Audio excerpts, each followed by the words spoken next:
Olá! Que bom ter vocês conosco. Nós somos uma IA do Ponto Geek, curadoria de notícias por Gordo Geek. Trazendo as informações mais recentes para essa análise detalhada. Hoje é 3 de junho de 2025 e esta é a nossa edição das 11 horas. Vamos ver o que temos nessa edição? Olha, tem bastante coisa, viu? Novidades da Apple, Samsung, mas também muitos alertas de segurança digital importantes. E não só isso, né? Vamos falar de carros elétricos, ataques a empresas grandes, chips novos e até tecnologia para os nossos bichinhos. Uma mistura e tanto. Com certeza. Vamos começar então com a Apple. O Mac Magazine trouxe uns rumores sobre o iPhone 17 Pro. Parece que vem melhoria no som. Exatamente. A informação vem de um leaker, o Duan Hui. Ele sugere assim que o alto-falante frontal, aquele que a gente usa na orelha para ligação, sabe? Pode ficar maior nos modelos Pro. Ah, legal. E isso seria para quê? Melhorar só a chamada? Não só, a ideia é melhorar o volume geral e a clareza da chamada, claro. Mas esse alto-falante também trabalha junto com o de baixo por som estéreo, né? Então, melhoraria tudo. Entendi. Mas e o espaço ali? Com o Face ID ocupando tudo, como eles fariam? Boa pergunta. A aposta, e outros leakers concordam, é que a Apple use a tal tecnologia MetaLens. São umas nanoestruturas, tipo, minúsculas mesmo, para manipular a luz. Isso permitiria diminuir o tamanho da ilha dinâmica. Ah, liberando espaço para o alto-falante maior. Interessante essa MetaLens, vamos ficar de olho. Com certeza, é algo para acompanhar. Agora, pulando da Apple para Samsung.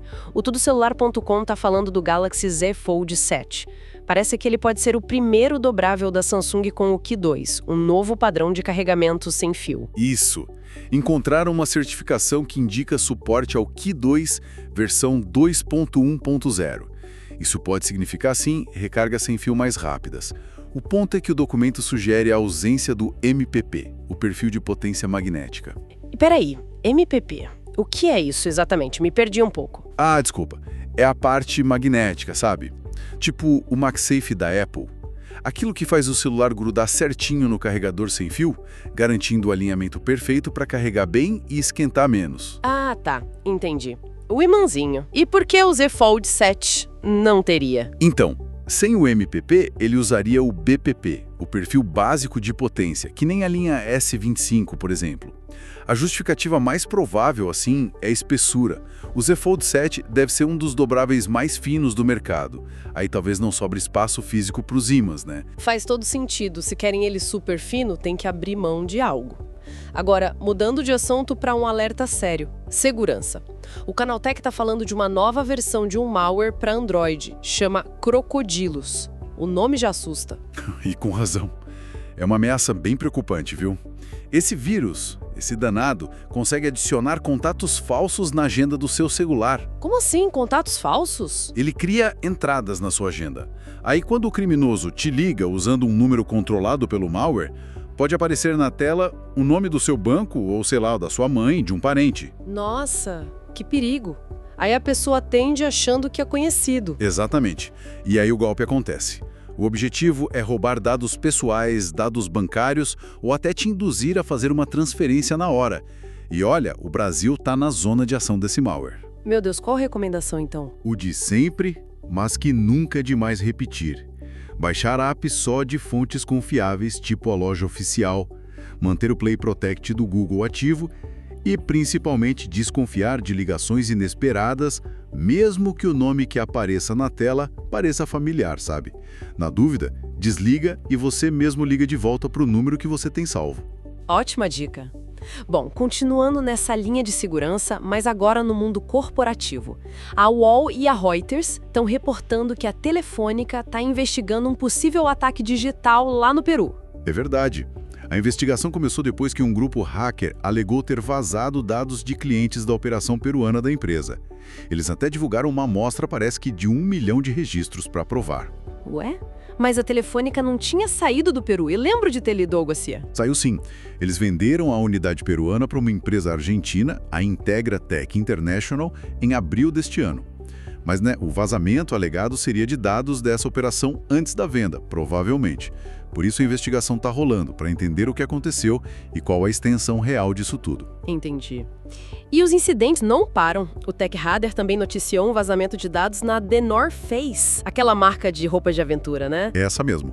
Eles confirmaram o vazamento, foi um ataque de credential stuffing detectado lá em 23 de abril. Credential stuffing é aquele que usam senhas vazadas de outros lugares, né? Exatamente isso. Os hackers pegam listas de logins e senhas que vazaram de outros sites, tipo redes sociais, fóruns, qualquer coisa, e tentam usar essas mesmas combinações no site da The North Face.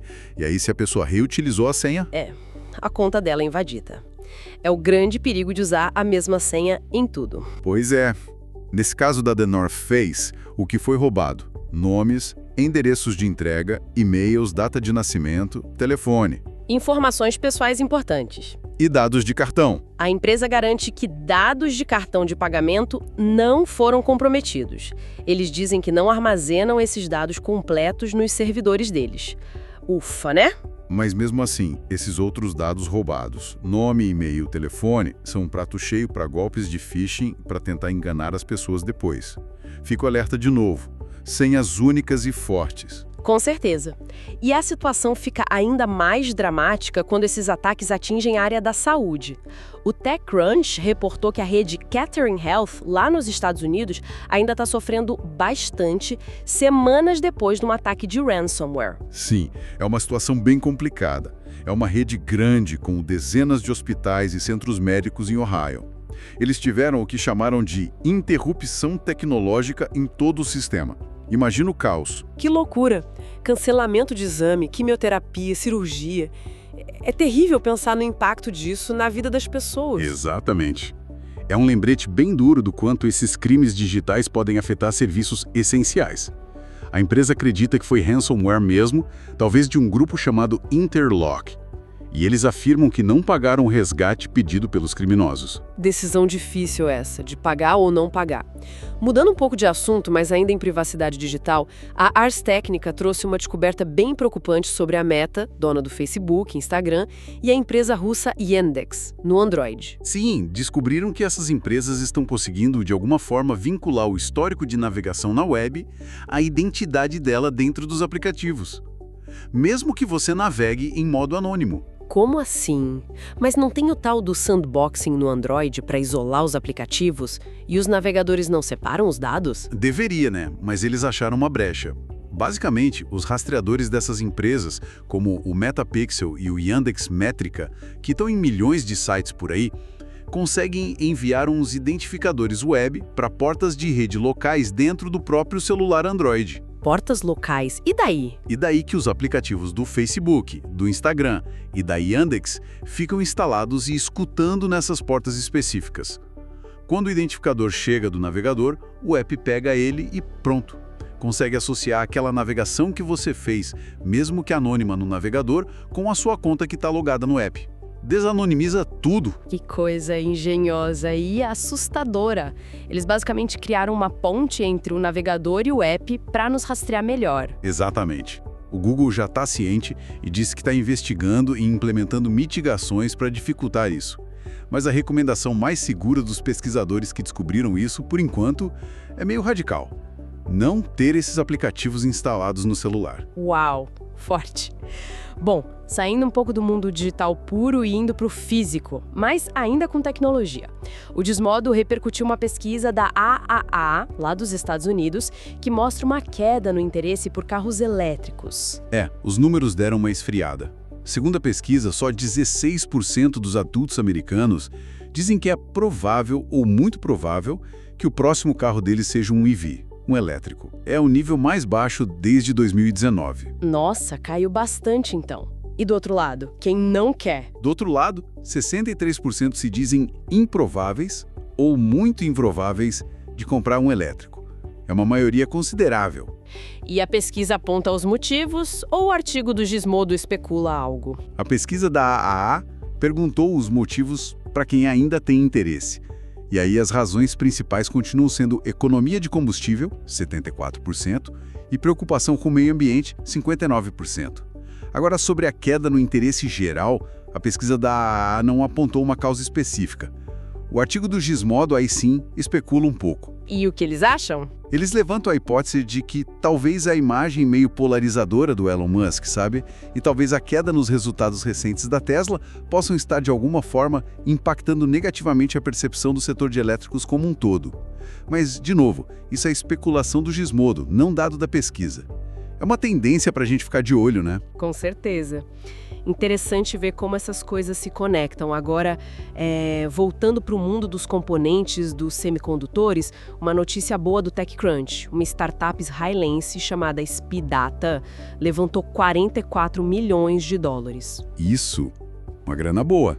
A SpeedData está desenvolvendo uma coisa chamada APU, Unidade de Processamento de Análise. É um tipo de chip projetado especificamente para acelerar a análise de Big Data e cargas de trabalho de inteligência artificial. Diferente das GPUs da NVIDIA, que a gente ouve falar tanto para IA. Exato. As GPUs originalmente eram para gráficos, né? Foram adaptadas para IA e são ótimas nisso. Mas a SpeedData argumenta que um chip feito sob medida para análise de dados, a APU deles, pode ser muito mais eficiente. E qual é a promessa deles, tipo, na prática? A promessa é grande. Eles afirmam que uma única APU pode substituir vários servidores equipados com processadores normais, oferecendo um desempenho muito, mas muito superior e, importante, com menor consumo de energia. Deram algum exemplo? Deram sim. Citaram um caso de uma carga de trabalho farmacêutica, um cálculo complexo, que levou só 19 minutos para rodar na APU deles. O mesmo cálculo em unidades não especializadas levaria 90 horas. 90 horas? Contra 19 minutos. É 280 vezes mais rápido. Impressionante. Pois é. O foco inicial deles parece ser na plataforma Apache Spark, que é muito usada para processamento de Big Data. É uma tecnologia para ficar de olho também. Com certeza. E para a gente fechar essa edição, vamos falar de tecnologia para os nossos amigos de quatro patas. A The Verge destacou uma nova coleira inteligente com IA da marca FI. Que legal! É a FI Series 3 Plus. Essa coleira permite monitorar um monte de coisa do cachorro. Movimentos, saúde, hábitos, tudo através de um aplicativo. E agora o app também está disponível para o Apple Watch, o que é prático. E o que ela monitora exatamente? Além de passos e sono, que já é meio comum. Vai além. Ela monitora latidos, lambidas, se o cachorro está se coçando muito e até os hábitos de comer e beber. Usa inteligência artificial para analisar esses padrões. E a ideia é detectar alguma mudança que possa indicar um problema de saúde antes da gente perceber? Tipo, se ele começar a se coçar demais ou beber menos água? Exatamente essa é a proposta. A empresa alega uma precisão de 80% em detectar essas mudanças de comportamento que podem sinalizar algo errado com a saúde do cão. Bem interessante, né? Muito. E tem mais alguma coisa legal nela? Tem sim. O GPS foi aprimorado para a localização, ela é à prova d'água com certificação IP68, a bateria dura bastante, falam em até 3 meses, e ainda tem uma luzinha para ajudar na visibilidade durante passeios noturnos. Bacana. Mas imagino que não seja só comprar a coleira, né? Não, funciona num modelo de assinatura mensal, para ter acesso a todas as funcionalidades e aos dados no aplicativo. É um modelo comum para esses gadgets conectados. Entendi. Bem completa essa coleira. Bastante tecnologia para os pets. Ufa! E foram essas as notícias que a gente analisou mais a fundo nessa edição. Muita coisa rolando, hein? Principalmente em segurança e privacidade. É verdade. Foi uma edição bem variada. Esperamos que essa nossa conversa detalhada tenha sido útil e trazido informações interessantes para quem nos ouve. Com certeza. E se vocês gostaram, pessoal, não esqueçam de deixar seus comentários, curtir o material e compartilhar com os amigos. Isso ajuda muito a gente a continuar trazendo essas análises. Isso mesmo. Obrigado pela companhia de todos e até a próxima.